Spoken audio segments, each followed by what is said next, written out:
Ok. Boa noite, pessoal.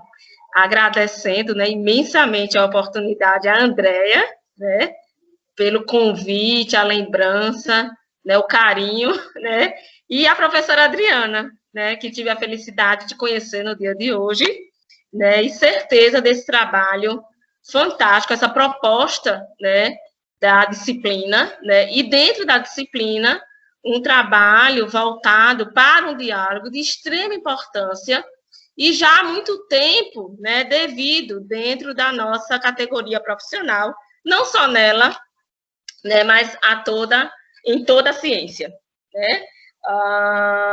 Eu parto, né, é importante dizer, além de tudo que a professora Adriana já informou para vocês, acho que é importante também trazer, né, que eu sou essa mulher negra, nordestina, né, como eu estava colocando, eu sou pernambucana, né, da capital, Recife, mas resido em Olinda há mais de 30 anos, né?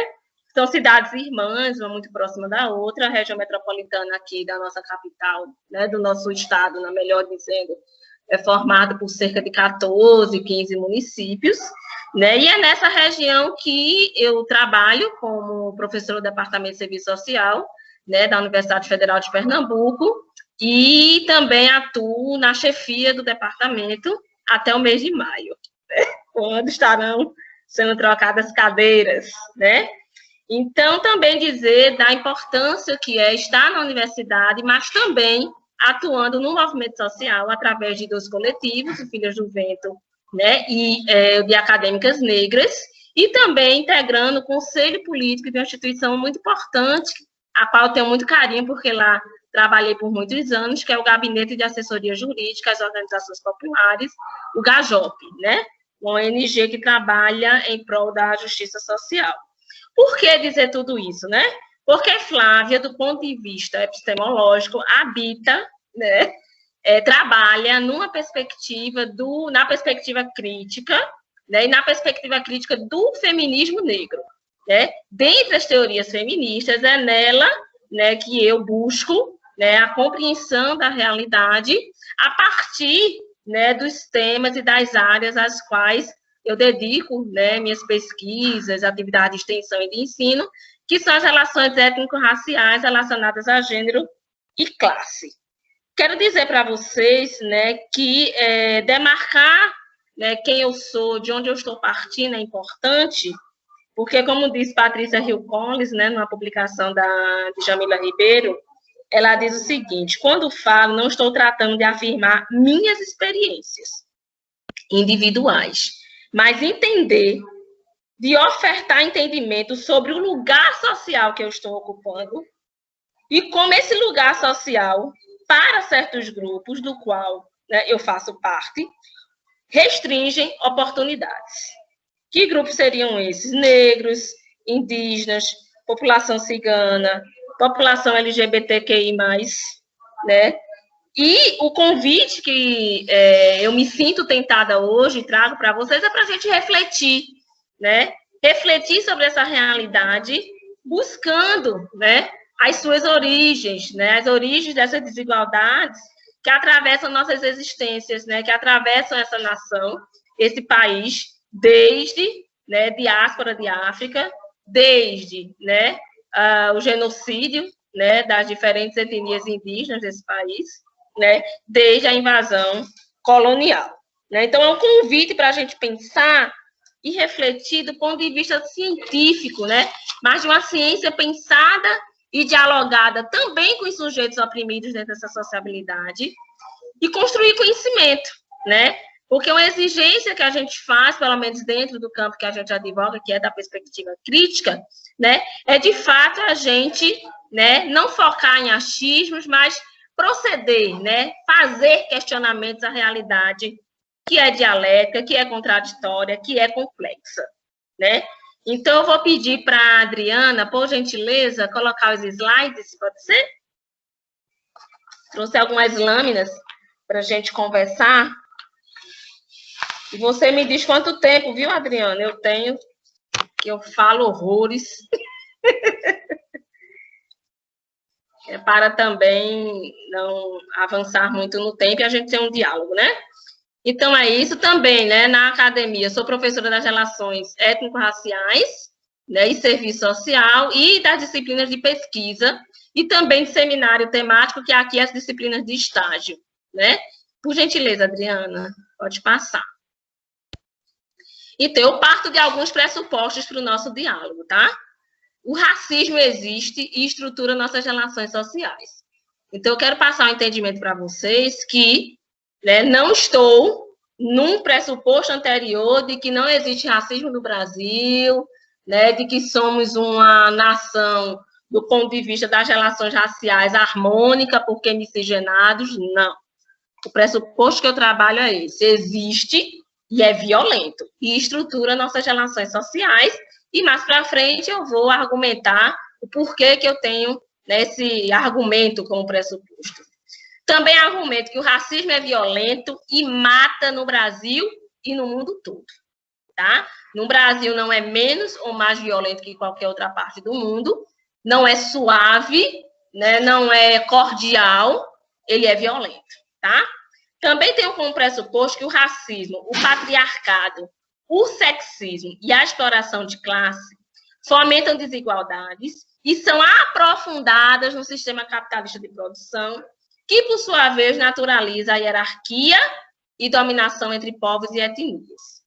E também tenho como pressuposto que, né, no Brasil, esse fenômeno ocorre desde sempre, né? Somos um país que foi erguido, né, pela violência, né? A violência, né, que estrutura nossas relações e que perpassa até os dias de hoje a nossa convivência em sociedade, né? E vou trazer, pode passar, por favor, Adriana.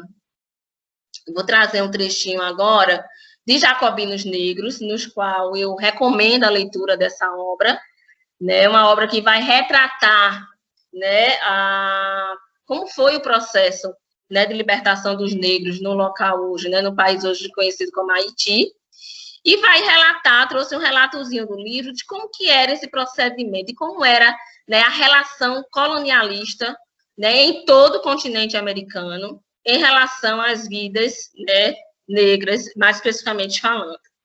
Então, lá no livro vai trazer esse trechinho, ó: pela menor falta, os escravos recebiam a mais dura punição. Em 1685, o Código Negro autorizava o chicote. Os escravos eram, não muito raramente, açoitados até a morte, e os escravos recebiam o chicote com mais frequência, com mais regularidade e certeza do que recebiam comida. Era um incentivo ao trabalho, o zelador da disciplina. Ferros nas mãos e nos pés, blocos de madeira que os escravos tinham que arrastar por onde quer que fossem, a máscara de folha de lata projetada para evitar que eles comessem a cana-de-açúcar e o colar de ferro. O açoite era interrompido para esfregar um pedaço de madeira em brasa no traseiro da vítima. Sal, pimenta, cidra, carvão, aloé e cinzas quentes eram deitadas nas feridas abertas. As mutilações, gente, eram comuns. Membros, orelhas e algumas vezes as partes por dentro para despojá-los dos prazeres às quais eles poderiam se entregar sem custo. Seus membros, mãos e ombros despejavam o caldo fervente da cana nas suas cabeças. Queimavam-nos vivos, assavam-nos em fogo brando, enchiam-nos de pólvora e os explodiam como uma mecha. Enterravam-nos até o pescoço e lambuzavam as suas cabeças com açúcar para que as moscas a devorassem.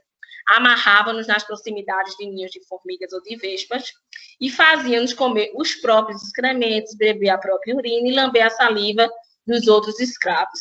Um senhor ficou conhecido por, em momentos de raiva, lançar-se entre seus escravos e cravar nele os seus dentes. Então, esse era um cenário, né, muito concreto em todo o continente americano e que no Brasil perpassou por mais de 350 anos. É, como vocês bem sabem, se não sabem, o último país do mundo a extinguir oficialmente o processo escravocrata. E aí, né, a gente tem a Carolina Maria de Jesus, né, 1888, oficialmente a extinta escravidão. Carolina Maria de Jesus é uma mulher negra periférica, nascida em Minas Gerais e que se muda para São Paulo, e lá ela vai experimentar as agruras, né, de ser negra, de ser mulher, de ser pobre no Brasil, né? E ela conta lá no livro Quarto de Despejo, Diário de uma Favelada, do qual também recomendo a leitura, em que ela vai dizer o seguinte no trechinho, que eu sempre gosto de trazer, para retratar as condições sociais e econômicas nas quais o povo vivia. É a anterior ainda, Adriana. Adriana? Desculpa, é porque apareceu aqui outras pessoas querendo entrar e eu quis permitir que elas entrassem. Sim. E daí eu acho que eu me atrapalhei aqui. É anterior a essa lâmina, da Carolina Maria de Jesus. Tá. Que ela coloca assim, um trechinho. Até que, enfim, parou de chover, as nuvens deslizam-se para o poente, apenas o frio nos fustiga. E várias pessoas da favela não têm agasalhos. Quando uns têm sapato, não tem paletó. E eu fico condoída vendo as crianças pisar na lama. Percebi que chegaram novas pessoas para a favela. Estão maltrapilhas e as faces desnutridas. Improvisaram um barracão. Condói-me de ver tantas agruras reservadas ao proletário. Fitei a nova companheira de infortúnio. Ela olhava a favela, suas lamas e suas crianças paupérrimas. Foi o olhar mais triste que já presenciei. Talvez ela não mais tenha ilusão, entregou sua vida aos cuidados da vida. Há de existir alguém que, lendo o que escrevo, dirá: isto é mentira, mas as misérias são reais. O que eu revolto é contra a ganância dos homens que espremem uns aos outros como se espreme uma laranja. Então, Carolina Maria de Jesus, uma intelectual orgânica do povo, que é assim que eu a considero, é uma mulher de pouco estudo, né, acadêmico do ponto de vista, né, do estudo formal, e traz, né, de uma riqueza, né, esse livro, ele é fantástico, recomendo sim a leitura, porque ela faz uma leitura socioeconômica política da nossa realidade histórica, né, importantíssima, porque é do ponto de vista histórico que a gente analisa a realidade, né, dentro da perspectiva crítica que a gente trabalha né, dentro do serviço social. Então, a gente vai lá do período escravocrata, as torturas, a continuidade desse processo, né, no primeiro quartel aí, né, do século XX, e quero passar agora para a próxima lâmina, por favor, Adriana, para a gente entender o Brasil 2020, né, aonde uma das principais expressões das desigualdades raciais existentes no Brasil é a concentração dos índices de violência letal na população negra, né, que é a maioria ou a maior parte da população do país. Enquanto os jovens negros figuram como as principais vítimas de homicídios do país e as taxas de morte de negros apresentam crescimento ao longo dos anos, entre os brancos esses índices são bem menores, quando comparado aos primeiros, e em muitos casos tem reduzido nos últimos anos. Atlas da violência, todos esses dados que eu estou trazendo para vocês. E o homicídio, gente, é a principal causa de mortalidade de jovens, pessoas entre 15 a 29 anos. Isso mostra o lado perverso do fenômeno da mortalidade violenta no país, ou seja, veja a violência que estrutura, né, que em base ao surgimento da nação, ele vai ter continuidade no decorrer dos anos. Veja, na medida em que mais da metade das vítimas são indivíduos com plena capacidade produtiva, em período de formação educacional, gente, e na perspectiva de iniciar uma trajetória profissional e construir uma rede familiar própria. Essas vidas são ceifadas muito cedo. Só em 2018, os negros, soma de pretos e pardos, segundo o IBGE, representam, gente, 75,7% das vítimas de homicídio. Né? Quando a gente pensa a taxa de homicídio por 100 mil habitantes, de 37,8%. Em comparação a não negros, essa taxa, veja, foi de 13,9%. O que significa que para cada indivíduo não negro morto em 2018, 2,7 negros foram mortos. E as mulheres vão pelo mesmo caminho. Representam 68% do total das mulheres assassinadas no Brasil, com a taxa de mortalidade de 5,2%, quase o dobro quando comparada das mulheres não negras. Pode passar, Adriana, por gentileza. Oi, Morinha, vem aqui um pouquinho. E aí eu chego à discussão, né, do racismo, né, o pressuposto que eu advoguei com vocês lá, tem racismo, é violento, ele mata, né? E eu vou trazer um autor que eu adoro ele, né, que foi professor visitante aí na UFRB, né, Andréia? O professor Kabengele Munanga e a Nilma Lino Gomes, que vai dizer o seguinte, olha, o racismo é um comportamento e uma ação resultante da aversão e, por vezes, do ódio em relação às pessoas que possuem o pertencimento racial observável por meio de sinais tais como a cor da pele, o tipo de cabelo, o formato do olho e etc. É resultado da crença de que existem raças ou tipos humanos superiores e inferiores, a qual tenta se impor como única e verdadeira, né? Eu, particularmente, eu gosto muito de trabalhar, né, com o termo raça. Mas não raça, vamos esclarecer de novo, né? Não na perspectiva biológica, porque de fato não existe, mas na perspectiva sociológica, na perspectiva de que é uma construção social extremamente atuante e que, por isso, oprime, né? E aí, nesse sentido, mais uma vez eu trago o Munanga, que ele vai dizer o seguinte, ó, a maioria dos pesquisadores e pesquisadoras brasileiros e brasileiras que atuam na área das relações raciais e interétnicas recorrem com mais frequência ao conceito de raça e empregam ainda esse conceito não mais para afirmar, veja bem, a realidade biológica, mas para explicar o racismo, na medida em que esse fenômeno continua a se basear na crença da existência de raças hierarquizadas, raças fictícias ainda resistentes nas representações mentais e no imaginário coletivo de todos os povos e sociedades contemporâneas. Alguns fogem do conceito de raça e o substituem pelo de etnia, considerado como um léxico mais cômodo que o de raça, em termos de fala politicamente correta. Como eu não faço fala politicamente correta, então eu estou aqui, né, advogando, né, por essa perspectiva aí de que sim, vamos trabalhar a raça, vamos mexer na ferida, vamos lá para que a gente possa, a partir disso, né, trazer novas perspectivas. As lâminas fecharam, Adriana. Então, aparecendo para mim. Pelo menos não está aparecendo para mim. Não sei se para os demais. Peraí. Não está aparecendo, não. Ela saiu mesmo. Então, peraí. Lá vai de novo. Tá certo. Pronto, essa é a próxima, né?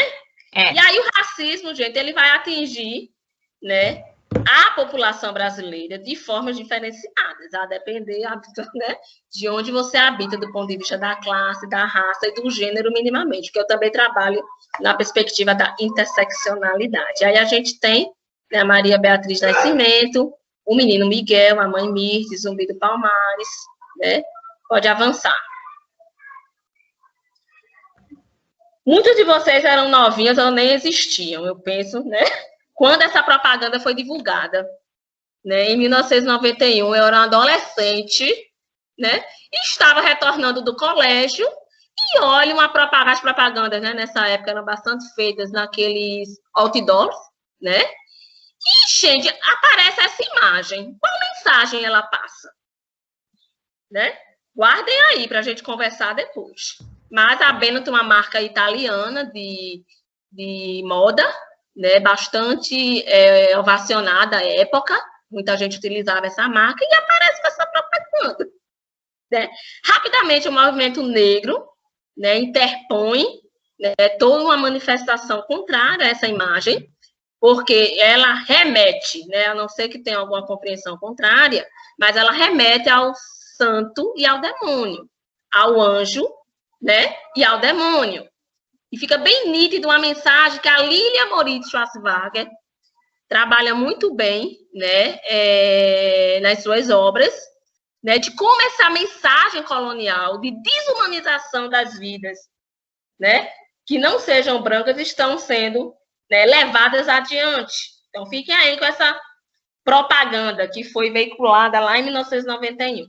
Pode passar, querida. Essa já foi mais recente, a propaganda da marca Dove, lá em 2017, né, que foi veiculada lá nos Estados Unidos. Também tem uma mensagem que eu não chamo subliminar, não, é uma mensagem direta, né? Use o produto Dove que você vai ficar limpinha, né? Então, remete uma mensagem de sujeira, né? Remete uma mensagem de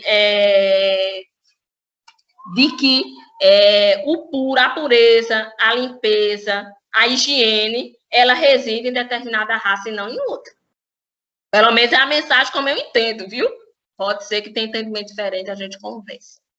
Mas isso também eu entendo que não é feito aleatoriamente, porque também eu fiz uma A minha tese, ela vai, de fato, estudar as propagandas midiáticas, né, e como as mensagens, né, de ódio, as mensagens racistas, né, elas vão tomar corpo através, né, dessa área também. Pode passar, querida.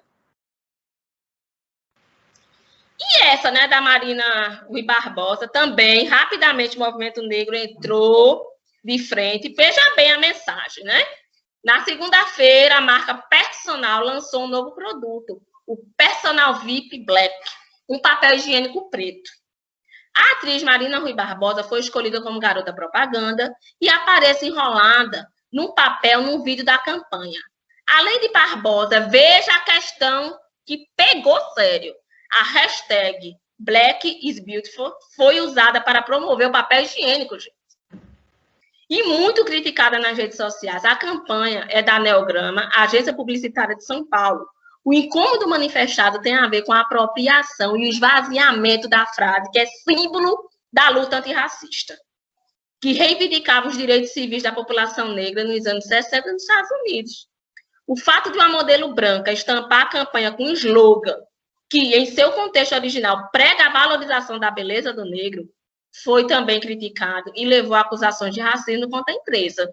Se você não tem uma leitura aprofundada das desigualdades sociais, econômicas, raciais e de gênero na nossa sociabilidade, o seu discurso vai ser, não, isso não tem nada demais. Né? Foi só um pequeno, né? Foi uma construção, foi uma propaganda, como a gente escuta muito no senso comum isso ser dito. Mas, do ponto de vista acadêmico, da gente que está bebendo a fonte do conhecimento científico, não se admite, né, esse tipo de, pelo menos para mim, né, porque o conhecimento científico, crítico, ele nos possibilita enxergar para além do óbvio das aparências. Por favor, Adriana. E isso tudo, gente, está relacionado a processo de privilégio, de poder, né? A Oxfam, vocês devem conhecer, né? Ela produzia um relatório, Poder, Lucros e Pandemia. Se não conhecem, ela tem várias publicações sobre desigualdades no mundo e no Brasil. E ela vai dizer assim, olha, Jeff Bezos, acho que é assim, né? Proprietário da Amazon, lucrou tanto em 2020, o ano da pandemia no mundo, que poderia pagar um bônus único de $105 mil para cada um dos seus 876 funcionários. E ainda assim, ser tão rico quanto era no início da pandemia. Os 25 maiores bilionários do mundo aumentaram sua riqueza em 255 bilhões só nos 3 primeiros meses da pandemia. Enquanto 13 milhões de brasileiros à época, né, continuam desempregados, e 600 mil micro, pequenas e médias empresas fecharam as portas. Os 42 milionários do país aumentaram sua riqueza. E as 32 empresas mais rentáveis do mundo conseguiram 109 bilhões a mais de lucros durante a pandemia da Covid-19 de 2020. Né? Isso é mais do que a média obtida nos 4 anos anteriores, gente.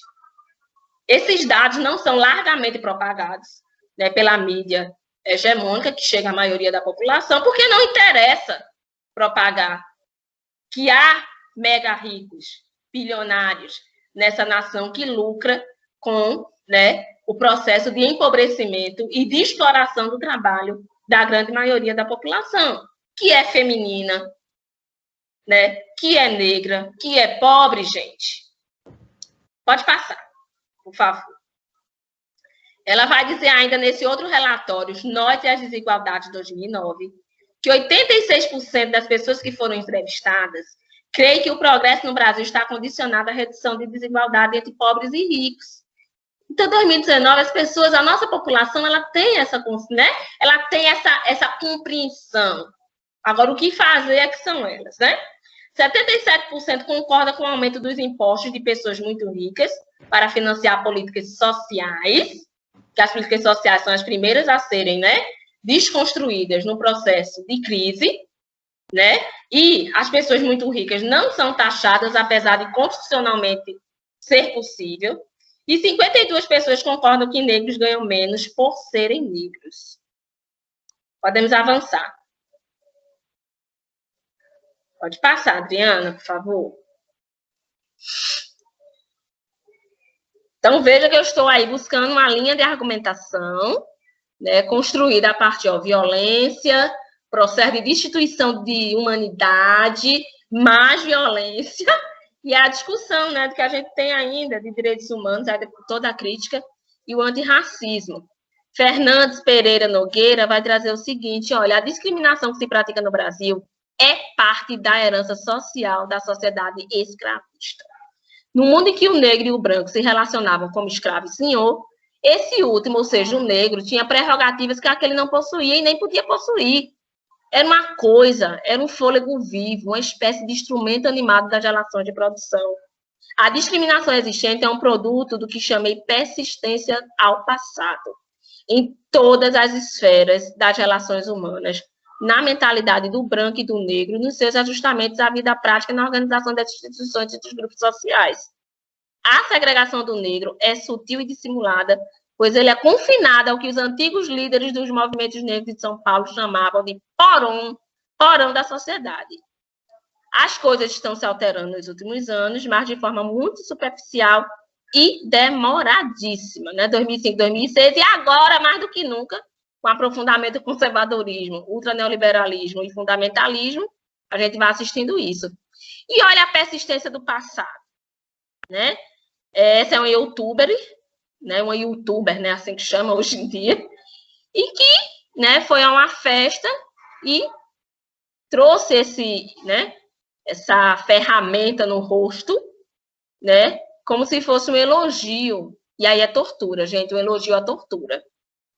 E aí a gente traz o comparativo, né, com a Anastácia e com tantas outras e outros sujeitos escravizados, indígenas e negros, né, de que é um instrumento de tortura, sim. Um de tantos instrumentos que foram utilizados na época. Quando você se fantasia assim, pensa comigo, você está homenageando exatamente o quê? Ou você está ovacionando exatamente o quê? Será que não tem consciência do sofrimento, da violência e da morte que esse instrumento causava? O que te leva a fazer isso? Né? Para a gente pensar. E a coloca em homenagem aos escravos. E aí mostra para mim, sabe, um saudosismo muito potente e forte da nossa elite colonial, né, que deixa aí seus herdeiros, né, do processo de opressão, né, do processo de sofrimento e de tortura. E a gente vai lutar contra isso, né, nessa perspectiva que nós que temos um compromisso com uma outra sociabilidade, vamos fazer os questionamentos. Pode passar, querida. E aí, né, morte de população LGBT, né, a orientação sexual, a sexualidade desse sujeito é colocada também numa perspectiva de demonização, e os assassinatos da população LGBT no nosso país são absurdamente elevados. A população indígena também, né, os nativos das Américas, destituídos de sua existência, gente, morrem também em larga escala.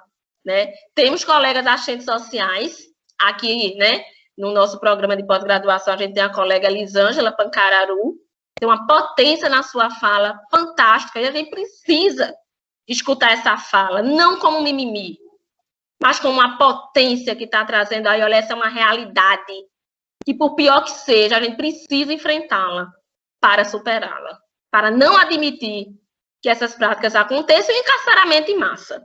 Né, que o encarceramento ele se dá em larga escala, né, a gente bem sabe, junto a populações periféricas, oprimidas, né, é também memória colonialista, porque nossa política de encarceramento ela é uma política muito direcionada, né, aos sujeitos que já vivem no extremo, no limite de suas existências. Pode passar, querida, por favor. E as resistências, né? Algumas políticas já desenvolvidas, né? O Vidas Negras Importam, que não raramente também, né, os opositores, né, eles vão desconstruir esse argumento, tal como foi desconstruído lá atrás, né? O Black is Beautiful. Não Fique Silêncio, que é a questão do racismo institucional que ocorre na saúde, e aí através da violência obstétrica, através da elevada mortandade, né, de homens e mulheres negras dentro das instituições, né, e o combate a isso. E o Dia da Consciência Negra, sim, 20 de novembro, dia em que a gente comemora uma liderança importante, que é Zumbi dos Palmares. A gente diz que dia 13 de maio não é dia de negro, é dia de qualquer outra coisa, menos dia de comemoração. Né? Mesmo porque a oficialização do final do processo de escravatura no Brasil, ele foi um acordo, né, entre as potências. Foi quase que uma obrigação, levada a isso, ou fazia. Não por uma consciência ou por um processo de necessidade de reparação que nunca foi feita. Então, é o Dia da Consciência Negra, porque é um dia importante para a gente, sim, fazer o debate racial desse país, com suas diversidades regionais, né? Precisamos, enquanto nação, né, e nós, enquanto profissão, né, que trabalha com os sujeitos periféricos, né, fazer essa discussão e levar para a nossa prática profissional, nas nossas análises das condições de vida dos sujeitos com os quais a gente trabalha, sim. Né? Esses elementos de que classe, raça e gênero, sexualidade, eles dialogam, sim, entre eles. Eles atravessam os sujeitos e os colocam numa condição, sim, de extrema vulnerabilidade. E nossas análises precisam considerar isso. Nossos pareceres, relatórios. Por favor, pode avançar. E a gente chega no serviço social, né? Tem a turma de ética aí da Andréia, né? Eu trouxe apenas 3 princípios que nos coloca, sim, com o compromisso ético de fazer o debate e, para além de fazer o debate, de levar para nosso exercício profissional, sim, né? As análises dentro dessa perspectiva. O empenho na eliminação de todas as formas de preconceito, incentivando o respeito à diversidade, a participação de grupos socialmente discriminados e a discussão das diferenças, a opção por um projeto profissional vinculado ao processo de construção de uma nova ordem societária, sem dominação, exploração de classe, etnia e gênero, e um exercício do serviço social sem ser discriminado ou discriminada, nem discriminar, veja que isso não é qualquer coisa, nem discriminar por questões de inserção de classe social, gênero, etnia, religião, nacionalidade, orientação sexual, identidade de gênero, idade e por aí vai. Isso não é tão simples, não, porque se a gente é forjado dentro de uma sociabilidade que 24 horas da nossa existência alimenta relações de preconceito na gente, então a primeira coisa que eu entendo que a gente precisa fazer é entender, eu tenho preconceitos que habitam em mim. Preconcepções que eu desconheço, mas que eu tenho, né, uma opinião formada. Então, vamos fazer exercício de desconstruir e aprender com os sujeitos, né, que são oprimidos, o que, de fato, a gente precisa fazer para que a gente tenha, né, um exercício profissional respeitoso.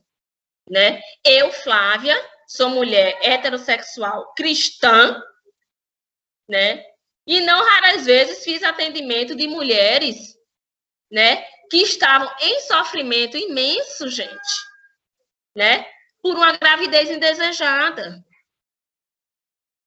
né? E jamais a minha ação profissional pode ser de condená-la, né, de execrá-la, mas de acolher e de prestar todas as orientações necessárias para que ela tome, né, os encaminhamentos que for necessário, gente. Então, é esse o grande desafio que a gente encontra pela frente. Sabe? Da gente, de fato, ter uma ação profissional, uma praxis respeitosa. Se eu não sei, eu vou procurar conhecer. Eu não vou impor o que quer que seja. Pode passar, por favor. Essa foi uma das campanhas do Dia da Assistente Social. Eu acho muito legal nessa campanha e que mostra lá as origens da nossa profissão, né? Com essas jovens lá, né? Do século 20, 30, aliás, anos 20, anos 30. E hoje, né, mais recentemente, veja a nossa categoria, como ela, né, se alinhou, ela entendeu, né? Ela emergiu, né, para entender a importância de uma sociedade civil forte, né? A importância de se respeitar a diversidade, as diferenças, né? E que a gente consiga chegar a uma sociabilidade onde a gente não tenha que assistir um pequeno grupo detendo todo o poder social e econômico, os privilégios da nossa nação. É isso que está em debate. né?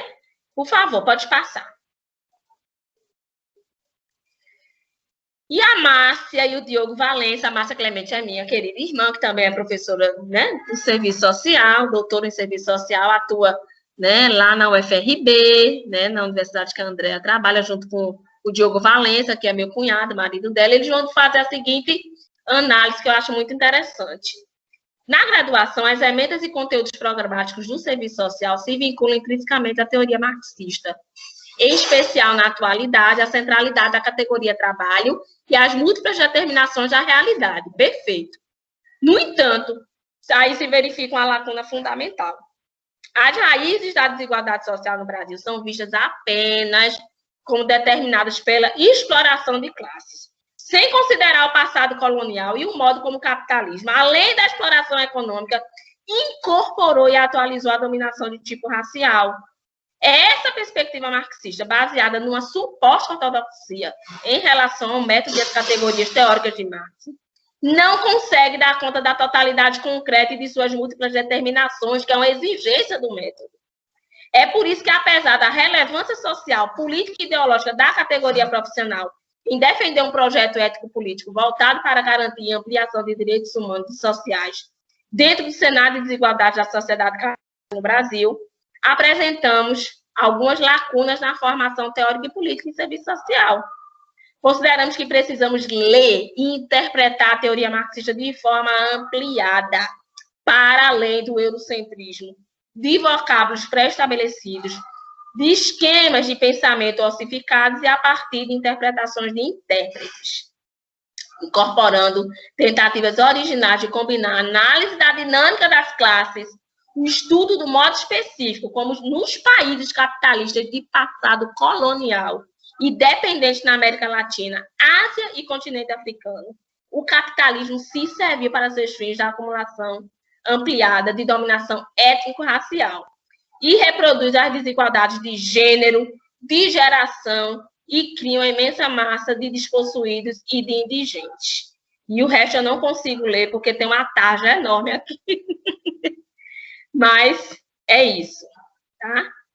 Que está posto aí, com a importância da gente fazer, sim, né, o uso, né, a importância da perspectiva crítica, mas uma perspectiva crítica mesmo, abarcando toda a totalidade dos elementos que levam às desigualdades, dos fenômenos que levam à desigualdade da nossa sociabilidade. Não é só uma parte da história, não. Você desenvolveu uma pesquisa em que você tem como público-alvo as empregadas domésticas. Como que você faz esse estudo sem levar em consideração que essa massa é formada por mulheres negras? Já vi estudos assim. Então, a gente está avançando na perspectiva do conhecimento e de abarcar esses elementos, aí sim respeitar, né, o que diz, né, o que aponta o método, né? Pode passar, querida. E lá na Universidade Federal de Pernambuco, que é onde eu atuo, a gente tem uma disciplina eletiva, né, que é de relações étnico-raciais e serviço social, que tem uma carga horária de 60 horas. A ementa Estudos Raciais, Racismo e Diversidade, Lutas Sociais dos Negros Brasileiros, o debate sobre as ações afirmativas, Serviço Social e Questões Étnico-Raciais. Ela tem sido ministrada por mim e por outra colega negra, que é a professora Tatiane, né, professora doutora Tatiane Michele. A gente tem feito um trabalho bastante interessante, inclusive por dentro do departamento, porque, independentemente da disciplina, aonde a gente está, em que disciplina que for, a gente trabalha, né, a intersecção de raça, classe e gênero, no mínimo isso, e sexualidade. Né? Quem precisa avançar na disputa do currículo, né, o currículo ele é potente, ele é importante, a gente tem uma formação generalista importantíssima, mas vamos discutir, né, a Lei 10.639, né, que é sobre o estudo de história de África e afro-brasileira. Ela serve também para a gente pensar e colocar em prática dentro do ensino superior essas discussões e na pós-graduação. Agora, não chega fácil, né? Exige, de fato, muito preparo, existe, de fato, muita abertura para entender que não é tão somente uma expressão da questão social e que não está vindo para destituir de legitimidade a perspectiva crítica marxista, do qual nós também advogamos. Mas não só. A gente está aí construindo possibilidades de agregar mais valor à nossa perspectiva crítica, gente. Por isso que, pelo menos, eu não admito de forma nenhuma, e nem assim me identifico como sendo pós-moderna. Né? Existem várias perspectivas pós-modernas e eu não me alinho a essas que, de forma equivocada, né, é alinhado, né, a perspectiva do debate das relações de gênero e racial por algumas, né, pesquisadoras do nosso campo, quando faz esse tipo de alinhavo. Discordo, né, com muita tranquilidade em relação a isso. Podemos avançar, né? E aí, dentro da nossa categoria, a gente tem, né, a Sarita, né? A gente tem a Magali, a professora Valdenice, né? A professora Tereza, a Carla Cotirene e a colega primeira, gente, a Matilde Ribeiro, a Matilde, né? Então, são pesquisadoras, não só elas, eu trouxe algumas, porque a página não cabe, porque, felizmente, né, a gente tem um despertar muito potente dentro da nossa categoria para esse debate, né? E muitas pesquisadoras vêm aí, sim, somando, né, nesse esforço de construção. Então, são algumas delas, tá? Por favor, pode passar. E aí, algumas questões, né, gente? Veja. A Patrícia Hill Collins, né, é uma estudiosa norte-americana negra também, que eu recomendo leituras de suas obras, e que ela vai dizer o seguinte, olha só, construir empatia do lado dominante dos privilégios é difícil, simplesmente porque pessoas de ambientes privilegiados não são encorajadas a fazê-lo. Por exemplo, para que os brancos, entre vocês, desenvolvam empatia com pessoas de cor, eles devem se confrontar com o fato de que sua cor de pele lhes privilegiou. Isso é difícil de ser feito. Não apenas porque implica em processos intelectuais, de perceber como a branquitude é valorizada em instituições e símbolos, mas também envolve o processo, muitas vezes doloroso, de ver como a branquitude moldou sua biografia. Posturas intelectuais contra as dimensões institucionais e simbólicas do racismo geralmente são mais fáceis de sustentar do que as autorreflexões sobre como o racismo moldou nossas biografias individuais. Por isso que você vê, gente, se a gente é forjado e formado dentro de uma sociabilidade onde as instituições todas, né, estimulam uma relação racial de que o branco ele é superior, hierarquicamente superior, e o negro ele deve ser submisso, então é muito mais fácil, como a gente assiste em diferentes momentos em que o racismo ele acontece, de dizer, não, mas o negro ele é racista, né? É ele que fez isso mesmo. É o mesmo discurso que diz, não, a mulher gosta de apanhar. Ela está nessa relação porque ela gosta. Nós, as ciências sociais, sabemos que não é isso. Que existe uma dimensão de maior profundidade, tanto objetiva como subjetiva, histórica, dialética, contraditória e complexa, que resulta nisso. Então, existe, por isso que eu disse, né, um convite no início, a gente está aberto a escutar o que não é fácil de ouvir, mas que é necessário para que a gente se construa de fato como pares, como uma sociedade que está na busca da igualdade, conforme a gente coloca lá no nosso projeto Ética Política. Por favor, pode passar, querida. E o SOS, Instituto Feminista para a Democracia, que é uma importante organização não governamental aqui do nosso estado, ela vai dizer o seguinte, ó, para movimentar a estrutura racista, é preciso mais do que uma retórica que só serve para amenizar, na melhor das hipóteses, a culpa pela branquitude, e uma ação antirracista exige muito mais que uma simples expiação de culpa, como coloca Kabengele Munanga. Em meio a uma pandemia sem precedentes, dizer-se antirracista não é o suficiente. Enquanto uma prática de genocídio da população negra e indígena no país, o racismo só será combatido com mudanças materiais e políticas, com mais mulheres negras e indígenas sendo ouvidas, estando em lugares de poder para produzir mudanças reais. Passemos para a próxima, por favor. E aí, gente, diz assim, que lugar é esse da branquitude, né? Uma das nossas propostas, que estão postas aí, que é publicizadas, é assumir que o racismo lhe ofere privilégios e, em seguida, associar-se às frentes de lutas antirracistas. Então, vocês estarem numa disciplina letiva como essa, vocês trazerem a importância desse debate, já aponta, sim, o compromisso de vocês com o conhecimento, né? O compromisso de vocês com essas lutas antirracistas. E ser antirracista é agir, é ter uma prática diária de não coadunar com as políticas de austeridade, de Silvio Almeida, pois essas políticas de austeridade atingem drasticamente as existências de pobres, negros e negras e povos indígenas. E tem que se desconfiar, que a gente já sabe disso, que numa sociedade marcada por profundas desigualdades sociais e econômicas, raciais, de gênero, ora, uma política de austeridade, ela não pode ser aquela que a gente vai advogar. A gente não vai apoiar as contra-reformas, né? A contra-reforma trabalhista, a contra-reforma da Previdência, né? As políticas que buscam, né, o desfinanciamento da educação e da saúde, não é isso que a gente vai advogar. A gente vai lutar por um outro caminho, uma outra sociabilidade, que não é excludente, ela é inclusiva e transformadora. Pode passar, querida. Estou terminando, viu? E aí, como denunciar racismo, a própria internet tem várias, né, perspectivas. Mas eu gostaria mesmo de terminar, pode fechar, viu, querida Adriana?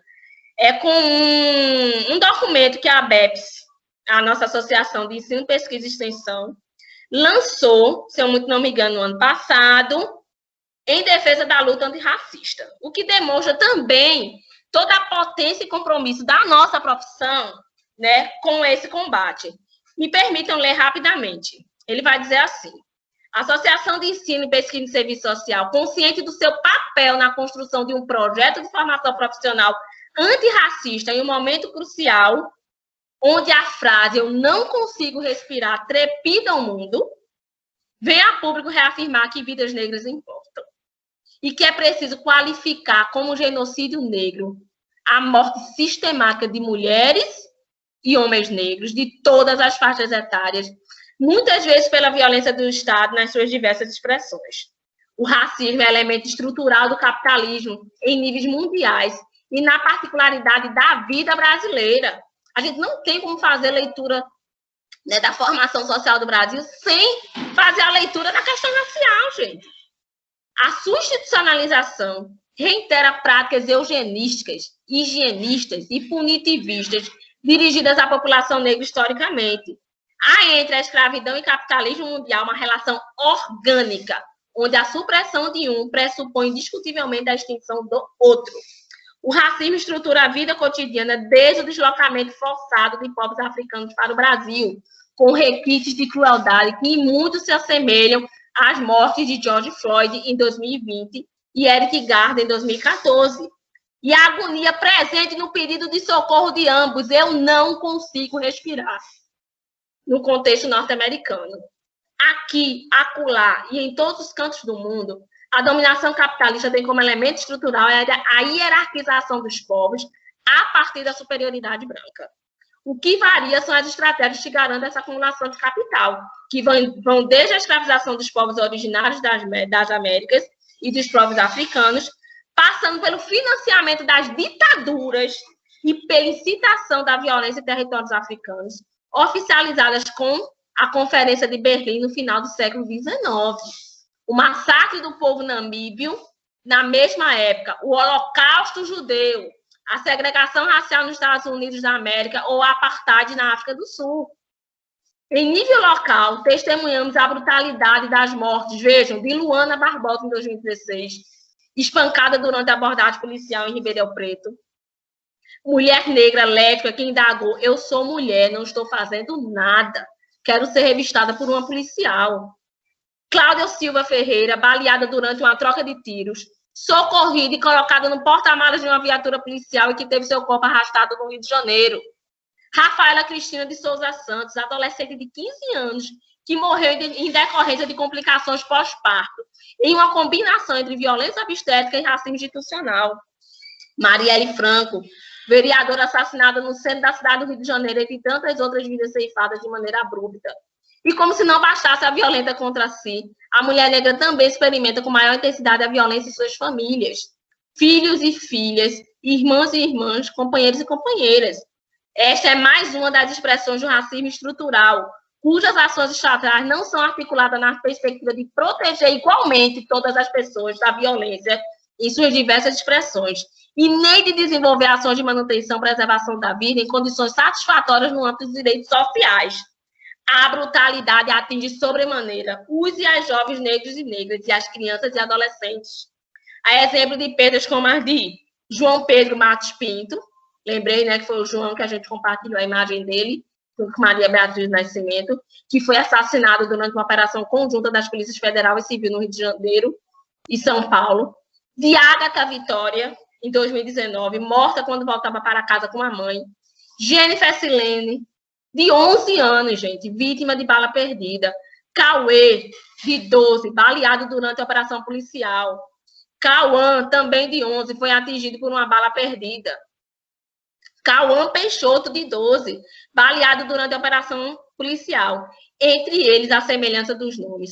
A mesma faixa etária, a morte no mesmo ano, a brutalidade dessas perdas e o fato de serem meninos negros moradores das comunidades, historicamente negligenciadas pelo Estado brasileiro. Olha a interseccionalidade aí conversando.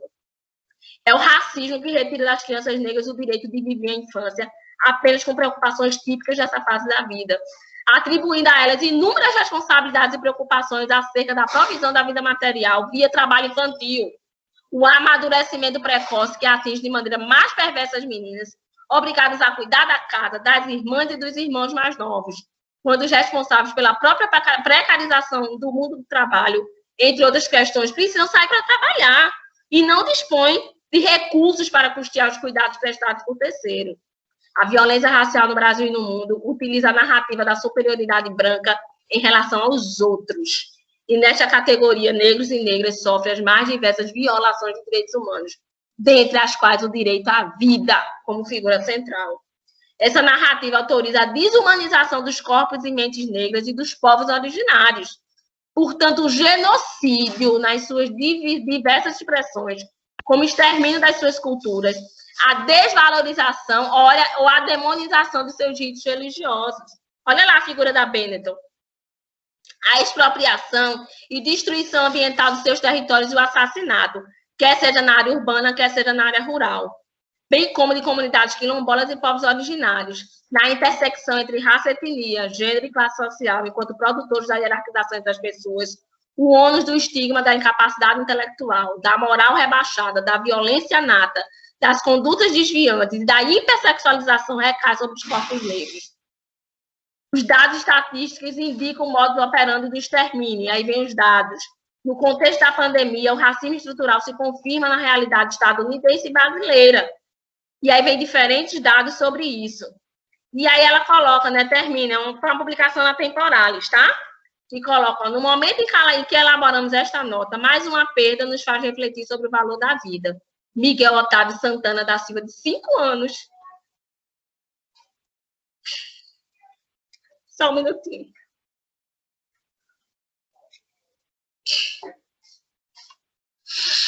Miguel, que morreu após cair do 9º andar de um prédio em Recife, pois a mãe, empregada doméstica, estava trabalhando. Deixou o garoto sob responsabilidade da patroa, enquanto foi passear com os cachorros. A cultura escravocrata permanece enraizada no Brasil. E, neste caso, não era apenas um menino inquieto chamado pela mãe, era um menino negro, cujo corpo é racializado e desumanizado ainda na primeira infância. E a valoração do corpo negro é negativa e, portanto, não necessita de proteção na ótica racista. Então, o debate de raça não é uma falsa questão, uma vez que os grupos raciais constroem concepções acerca de outros grupos, no intuito de marcar a diferença do ponto de vista negativo. Do ponto de vista biológico, somos todos pertencentes à raça humana, mas as manifestações cotidianas de discriminação e preconceito étnico-racial se constroem no processo de sociabilidade a partir da elaboração de um conjunto de atributos físicos, intelectuais, culturais e religiosos que outorgam à população negra um lugar de desqualificação.